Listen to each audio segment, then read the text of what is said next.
ဝိညာဉ်ရေးရာကြီးထွားခြင်းဆိုတာက is not a gift ဆုလက်ဆောင်မဟုတ်ဘူးကျွန်တော်ကြိုးစားမှာပဲဖြစ်တယ်ပြ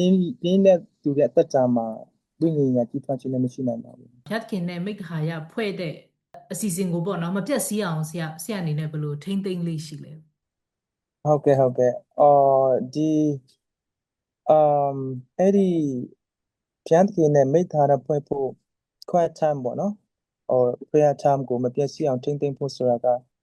တော်တော်လေးကိုရှိပါတယ်နော်ကျောင်းသူကျောင်းသားတွေပင်လျင်တော်တော်လေးကိုအဲ့ဒါကိုမ balance နိုင်ကြဘူးပေါ့နော်အကောင်းဆုံးသောနည်းလမ်းကတော့ကျွန်တော်ပြောနိုင်တာကတော့ just go extra mile သူများ9နိုင်ထိုင်ကိုက9နိုင်ခွဲထားရမယ်sorry သူများ9နိုင်ခွဲထိုင်ကိုက4နိုင်ခွဲလောက်ဆိုထားရမယ်သူများ17နိုင်လောက်အိပ်ရင်ကိုက17နိုင်ခွဲလောက်ဆိုအိပ်ရမယ် so it's wrong to have fellowship with him အရှုံးဆိုတာမရှိအဲနောက်မေးခွန်းတစ်ခုကြတော့ဒီဝိညာဉ်ရေးရာကြီးထွားရင့်ကျက်မှုကဘလောက်အရေးကြီးလဲပေါ့နော်ကျမတို့ယုံကြည်သူတက်တာမှာဝိညာဉ်ရေးရာယဉ်ကျေးမှုကတော်တော်လေးကိုအရေးကြီးတာဖြစ်တယ်ကျွန်တော်ယုံကြည်ပြီးတော့တက်တာမှာဘာကြောင့်ရေးကြည့်လဲဆိုတော့တွင်တင်ခြင်းအမှားတွေပေါ့နော်ဆုံးမဩဝါဒအမှားတွေအဲ့ဒါတွေကနေကျွန်တော်လွတ်မြောက်အောင်တွင်တင်ခြင်းအမှားတွေနောက်မပါသွားအောင်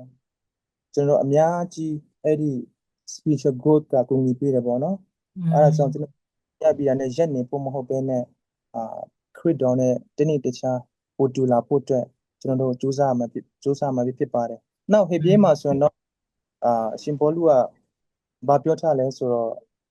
နှုတ်ကိုသာသုံးဆောင်တော်သူမြည်ကသူငယ်ဖြစ်သောကြောင့်ဖြောင့်မတ်ခြင်းတရားနဲ့လေ့လာခြင်းမရှိလို့လည်းဆိုထားပါတယ်အဲကြောင့်ဝိညာဉ်ရေးရာကြီးထွားခြင်းဆိုတာကအာit's not a gift ဆုလက်ဆောင်မဟုတ်ဘူးကျွန်တော်ကြိုးစားမှာပဲဖြစ်တယ်ပြင်းတဲ့သူရဲ့အသက်တာမှာဝိညာဉ်ရေးရာကြီးထွားခြင်းလည်းမရှိနိုင်ပါဘူး